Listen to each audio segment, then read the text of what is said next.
So shifting gears, like I ask everyone this, I want to hear your response, but what does partnerships mean to you as an individual, as a leader, as a CEO? Yeah, it's super interesting. So I guess as an individual, partnerships extend, it's super broad. I think it's got to be two-way. I think a lot of partnerships make the mistake of just trying to pull and extract value from day one and be, really not thoughtful around what does this other person benefit from. I think you have to be realistic in a partnership interaction. There's two sides to that coin, and everyone has to win in some respects. So, I've been on the receiving end where partnerships weren't that equitable, or I probably made mistakes when I was younger as well, as thinking about like how can I extract the most value from this person or organization and like not give anything back. So I think the give to get is a really important way of thinking about it, and I think you've just got to be intentional about the fact that if you give and give and, something will come back, and you've got to have faith that it will be returned. I think that was one of the lessons I learned was, how much time I used to think, how much time am I investing in this? What's the return for me? But I've shifted that thinking personally. And so, from a CEO perspective, we apply that to even the way we build the product. Like our freemium plan is incredibly generous. We want people to come in, see value. We're really intentional about that. We want them to feel like they can do a ton with the product before they need to pay us or interact with us. And then at that point, when they feel like they've got that value, it's a natural conversation to come into sort of a paid plan.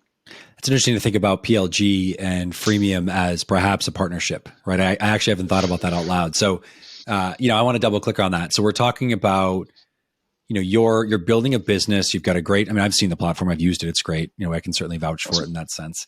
Nice. But I think, I think a little tongue in cheek, right? But I do think that there's something special about this idea that, when you talk about going to market, there's an individual who was at HubSpot for a long time. His name is Channing. He was our head of sales ops for a period. I know Channing. Yeah, he's a good guy. And he's like really prolific, said some really interesting stuff. And one of the things he used to always talk about, was that you're not going to market, you're building a market. I don't know if he came up with that. I'm sure he got it from somebody else perhaps, but it's been kicking around for a little while. And it stood out to me. It was one of the first times I had heard that. So when I think about you as an entrepreneur, forget the product, forget anything else, just you're going to market with something new, in some ways a category creator, but you're doing it in a way that says to your customer, we're going to give this to you. We're going to give you this value for free. We're not going to ask for anything in return yet.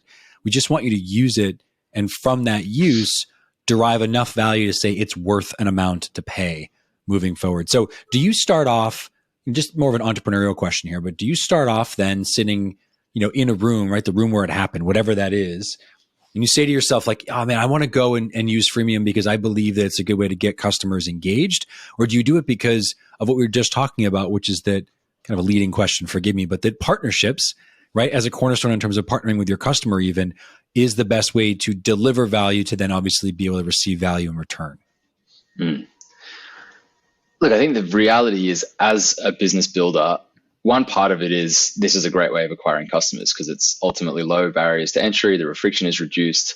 But I think as well, like there is this initial value exchange that someone's coming in and being like, wow, this is free. Like these, they're invested in the product, it's free. Like there's the infrastructure here for me to use it. There is this sort of partner value exchange instead of going in potentially with like a really strong outbound motion into an organization saying, you must use this tool. Like we're going to sell you 500 seats that you're not quite sure if you need. It's just that the sales motion is flipped where there's a value exchange up front and it's driven by the person coming in that needs the product. And so I think the partnership piece, revolves around a mutual value exchange up front. Like, hey, you're coming in and you're signing up. What also we did in the beginning was we figured that like this is relatively new. We weren't sure if people were going to record video this way. And so we made the call and said, look, we'd rather have really, really low barriers for people to use it. And then we were reaching out to people and looking for our value exchange, which was, can you tell us what we could do better? Like, what do you love? What do you hate? Like the data that we got up front from customers was a huge value exchange. Probably, to be honest, we made the call more valuable than money in the beginning. It's shifting a bit now in the macro environment, but I think like all the data and insights we got from those customers as a value exchange for us, like it made it feel like a partnership. And those early customers built the product with us, so there was a genuine partnership there. I think it's funny. I used to have like an unnamed sales leader who said like, never use the word "we're excited to partner with you" in the sales email. Like he was like, it's a sell, it's a transaction. Like everyone knows it's a transaction.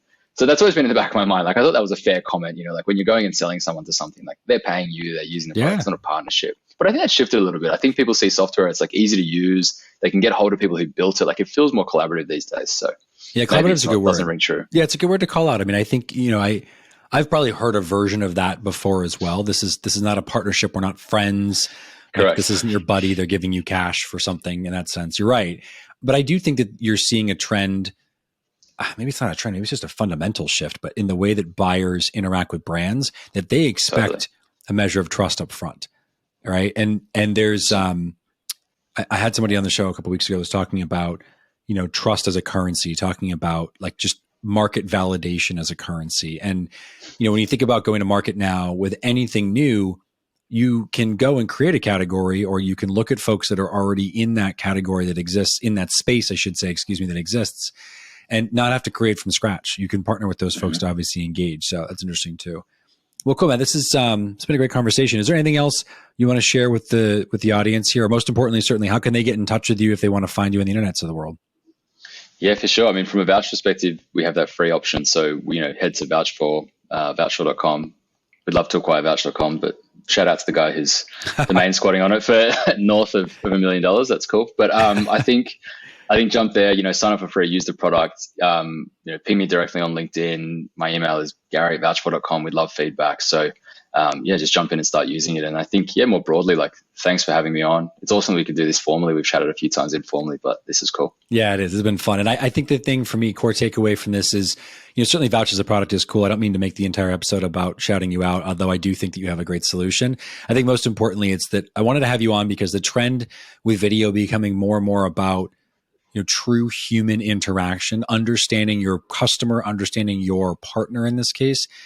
It's, your solution aside, video as a medium for that communication has become certainly something that I hear from a lot of partner leaders. So I appreciate you coming on, sharing some good insights. And at the end of the day, my hope is that someone listens to this down the road and says, I really should consider video. And then, in a perfect world, certainly pings you on LinkedIn and gives you some feedback too. So totally, man. Yeah, I would add to that, like, it's regardless of the platform. I think, more context is good with people that you're close to, you partner with, that if it's your customer, whoever it is, I think video is better context. So even if it's not that shareable, if it's just feedback from your partner network, just to say, how are we doing, right? Like, providing that context through video is critical. So whether it's Vouch or otherwise, I would always encourage it for sure. Brilliant. Well, awesome. Well, thank you again, my friend. Enjoy New York, and we'll chat soon. Cheers.